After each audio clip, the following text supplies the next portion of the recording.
আসসালামু আলাইকুম, সবাইকে ইয়ানা মাম্মি কিচেনে স্বাগতম। এই কাঁঠালের বিচি ভর্তা একবার খেলে এর স্বাদ মুখে লেগে থাকার মতো। ঝটপট ঝামেলা ছাড়াই কিভাবে কাঁঠালের বিচি ভর্তা করে ফেলবো চলুন দেখে আসি। 2 ভাগ করে কাঁঠালের বিচি কেটে নিয়েছি যাতে তাড়াতাড়ি বিচিটা সিদ্ধ হয়ে যায়। পানির মধ্যে হাফ চামচের মতো লবণ দিয়ে একটা ঢাকনা দিয়ে ঢেকে দিতে হবে। 5 থেকে 6 মিনিটের মতো সিদ্ধ করে নিলেই হবে। আমার কাঁঠালের বিচিগুলো সিদ্ধ করা হয়ে গিয়েছে, এখন চামচ দিয়ে উঠিয়ে নিচ্ছি। একটা প্যানে সামান্য পরিমাণে সয়াবিন তেল দিয়ে কয়েকটা শুকনো মরিচ ভেজে নিতে হবে। আমার মরিচগুলো ভেজে নেওয়া কমপ্লিট, এখন তুলে নিচ্ছি। এখন আমি কিছু রসুন আর পেঁয়াজ ভেজে নিব। ফার্স্টে রসুনগুলো হালকা ব্রাউন করে ভেজে নিতে হবে।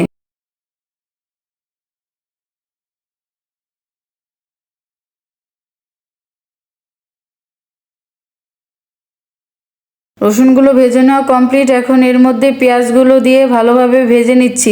পেঁয়াজ কুচিগুলো বেশি ব্রাউন করে ভাজার প্রয়োজন নেই, হালকা কাঁচা গন্ধটা চলে যাওয়ার মতো ভেজে নিলেই হবে। আমার পেঁয়াজ আর রসুন ভাজা কমপ্লিট, এখন এগুলো তুলে নিচ্ছি। সিদ্ধ করে রাখা কাঁঠালের বিচিগুলো হাত দিয়ে চাপলেই গলে যাচ্ছে। এখন মরিচগুলো গুঁড়া করে নিব।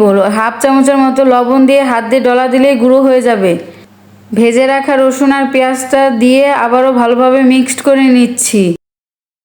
এর মধ্যে টেস্টের জন্য কিছু পরিমাণে সরিষার তেল দিয়ে ভালোভাবে মশলাটাকে মেখে কাঁঠালের বিচিটার সঙ্গে ভালোভাবে মিক্সড করে নিলেই তৈরি হয়ে যাবে হাতে মাখা ঝামেলা ছাড়া কাঁঠালের বিচি ভর্তা। এভাবে একবার হলেও ট্রাই করে দেখতে পারেন।